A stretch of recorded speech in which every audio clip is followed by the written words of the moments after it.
గురుభ్యో నమః. శుక్లాంబరధరం విష్ణుం శశివర్ణం చతుర్భుజం ప్రసన్నవదనం ధ్యాయేత్ సర్వవిఘ్నోపశాంతయే. గురుర్బ్రహ్మా గురుర్విష్ణు గురుర్దేవో మహేశ్వరః. గురు సాక్షాత్ పరబ్రహ్మ తస్మై శ్రీ గురవే నమః. శృతిస్మృతిపురాణానామాలయం కరుణాలయాం నమామి భగవత్పాదం శంకరం లోకశంకరం. వాగర్ధావివ సంపృక్తౌ వాగర్ధ ప్రతిపత్తయే జగతః పితరౌ వందే పార్వతీ పరమేశ్వరౌ. వందే పార్వతీ పరమేశ్వరౌ. సౌందర్యనగరి శ్లోకాల విపుల భావాన్ని గ్రహించడానికి ఈ వీడియోని వీక్షిస్తున్న మీ అందరికీ నా నమస్కారములు తెలియజేసుకుంటున్నాను. అలాగే సౌందర్యనగరి శ్లోకములకు వ్యాఖ్యానములు రాసిన గ్రంథకర్తలకు, ప్రవచనకర్తలకు అందరికీ నా నమస్కారములు తెలియజేసుకుంటున్నాను. మా గురువు గారైన శ్రీ జ్ఞానేశ్వరాంబ గారి పాదములకు నమస్కరించి వారి ఆశీస్సులను అర్థిస్తూ సౌందర్యలహరిలోని 68వ శ్లోకానికి విపుల భావమును అమ్మవారు నాకు ఇచ్చిన శక్తి మేరకు, జ్ఞానము మేరకు తెలియజేయడానికి ప్రయత్నం చేస్తాను. కమలము పోలు నీ ముఖముకున్ అరవిందపు దండమైన కంఠము, శివ అంకపాలిల నిటారుగనైన కచమ్ము ముల్లుగన్, తమ కుతుకమ్ము కింద కలదౌ అగరున్ అరవింద ఉమ్మలై, కమలము అంకురమ్ములవి కోడిగగన్ అలరించి మమ్ములన్, మములను కాటుమా కరుణ పారడి తీరుగననే పార్వతీ.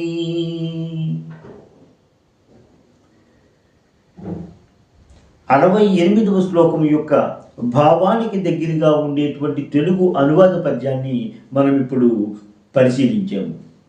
అలాగే నిత్యము కరుణా ప్రవాహముతో ఉండేటువంటి అమ్మవారు నిత్యము మనల్ని రక్షిస్తూ ఉండాలి అనేటువంటి ప్రార్థనతో ఈరోజు కార్యక్రమాలని మనము ప్రారంభించుకున్నాము. సౌందర్యలహరిలోని 68వ శ్లోకము ఈ విధముగా ఉంటుంది.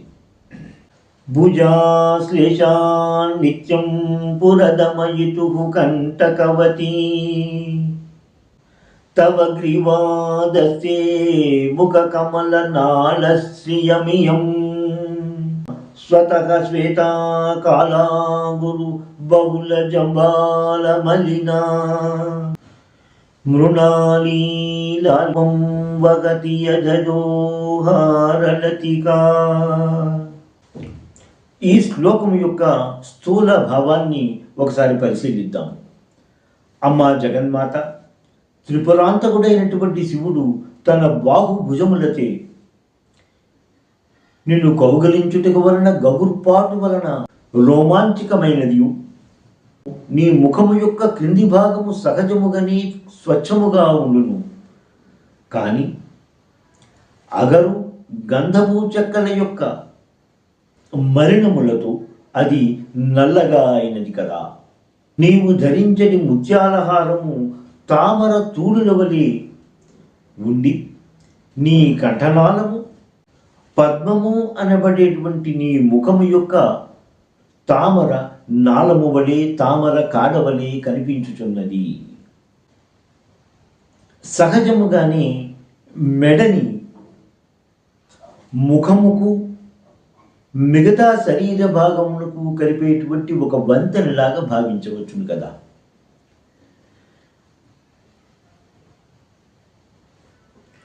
కవులు అందరిలాగానే గురువు గారు కూడా అమ్మవారి యొక్క శరీర భాగములను, ముఖ్యముగా ముఖ భాగములను పుష్పములతోనే సరిపోల్చుతూ, అమ్మవారి యొక్క కంఠనాళమును కూడా, మెడ భాగాన్ని కూడా పుష్పములతో సమానమైనదిగాను లేక పద్మము యొక్క కాడగాను ఈ శ్లోకంలో వర్ణించడానికి ప్రయత్నం చేశారు, అలాగే వర్ణించారు.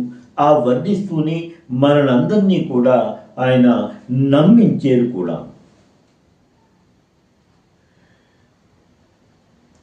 అమ్మవారి యొక్క ముఖము పద్మము అయినప్పుడు ఆ పద్మముకు కాడ ఉంటుంది కదా, ఆ కాడ లేక ఆ పద్మమునకు ఉండేటువంటి నాళమే జగదమ్మ యొక్క మెడ లేక కంఠ నాళము అని చెప్పారు.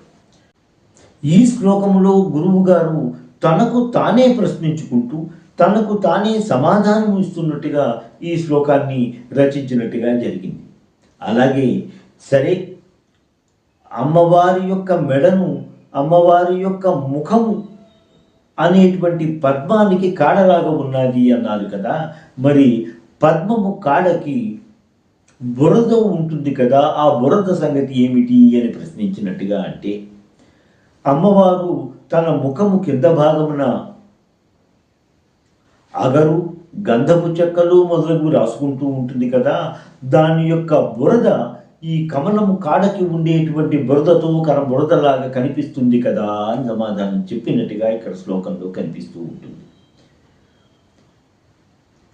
సరేనండి, పద్మము యొక్క కాడకి చిన్న చిన్న బొడిపలు ఉండి అది కొంచెం గరుకుగా ఉంటుంది కదా, మరి వాటి సంగతి ఏమిటి అని ఎవరైనా ప్రశ్నించినట్టుగా, అమ్మవారు వేసుకునేటువంటి చిన్న చిన్న ముత్యాల హారములు ఉన్నాయి కదా, దానికి చిన్న హారం ముత్యాలు చిన్న చిన్నవిగా ఉంటూ ఉంటాయి.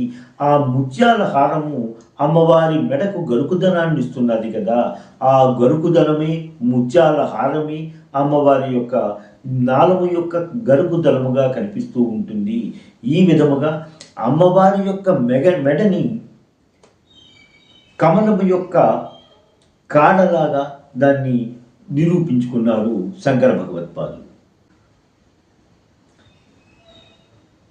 మనము వేణువుని చూసామనుకోండి, వేణువులో ఏమవుతుంది, అది సన్నగా ఉండి దాని ద్వారా గాలిని నియంత్రిస్తూ పంపిస్తూ ఉండడం వలన ఒక వివిధ రకమైనటువంటి వివిధ విధాలైనటువంటి శబ్దములు ఉద్భవిస్తూ ఉంటాయి. అలాగే మన నోటి నుండి వచ్చేటువంటి శబ్దాలు కంఠము నుండి వస్తూ ఉంటాయి కాబట్టి దాన్ని కంఠనాళము అంటూ, ఆ కంఠము ద్వారా వచ్చేటువంటి ఆ గాలిని అది నియంత్రించుతూ ఉండడం వలన శబ్దములు ఉద్భవిస్తున్నాయి, అలాగే మాటలు ఉద్భవిస్తున్నాయి అన్న విషయాన్ని మనందరికీ తెలిసిందే. లలితా సహస్రనామాలలో వ్యాసుల వారు కూడా అమ్మవారి ముఖాన్ని వర్ణిస్తూ శ్రీమద్వాగ్భవ కూటైక స్వరూప ముఖ పంకజ అన్నారు. వాగ్భవ కూటము అంటే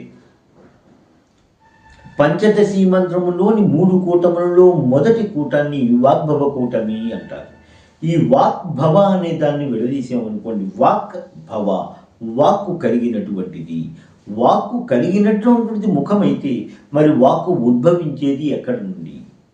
ఆ వాక్కు ఉద్భవించేది కంఠము నుండే ఉద్భవిస్తున్నది కదా. మనం ఇందాకలో అనుకున్నట్టుగా ఒక వేణువులాగా ఒక సన్నని పొడవుగా ఉండేటువంటి ద్వారా గాలిని మనము నియంత్రిస్తూ పంపిస్తూ ఉండడం వలన వివిధ రకమైనటువంటి ధ్వనులు ఉద్భవిస్తున్నాయి అన్నాం కదా. అలాగే శంకరులు కూడా అమ్మవారి వెడని కంఠనాళము అని చెబుతూ అమ్మవారి ముఖము పద్మములాగా ఉంటుంది కాబట్టి మెడ అనేటువంటిది పద్మం యొక్క నాళము లేక పద్మం యొక్క కాడలాగా ఉంటుంది అనే విధంగా నిరూపిస్తూ ఈ శ్లోకాన్ని వివరించారు.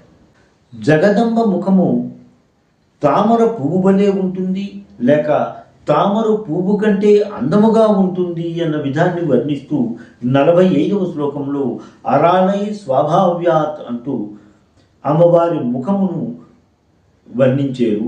అందులో చెప్తూ తామర పువ్వులాగా ఉంటుంది కాబట్టి తుమ్మెదలు అనేటువంటి శివుని చూపులు ఆ ముఖము చుట్టూ తిరుగుతున్నాయి అన్న విధంగా ఆ 45వ శ్లోకంలో వివరించారు శంకర భగవత్పాదులు.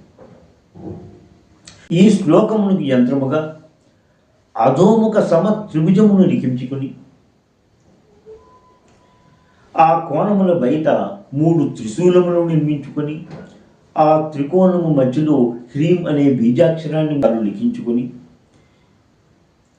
కుంకుమతో లిఖించుకున్నటువంటి ఈ యంత్రాన్ని 45 రోజులు ప్రతిదినము పూజ చేస్తూ, ప్రతిదినము ఈ శ్లోకమును 1000 సార్లు పారాయణ చేస్తూ, ప్రతిదినము తేనెని తాంబూలమును నైవేద్యముగా సమర్పించుకున్న వారికి రాజవశ్యత లభిస్తుంది అన్నారు. ప్రతిదినము కూడా ఈ కుంకుమను తిలకముగా ధరించాలి అన్న నియమం కూడా ఉన్నది. ఈ విధముగా ఈ శ్లోకము యొక్క యంత్ర పూజా విధానాలు చాలా గ్రంథాల్లో కనిపిస్తూ ఉంటాయి. ఈ శ్లోకము యొక్క వివరణ పూర్తి అయినది. శ్రీమాత్రే నమః. స్వస్తి.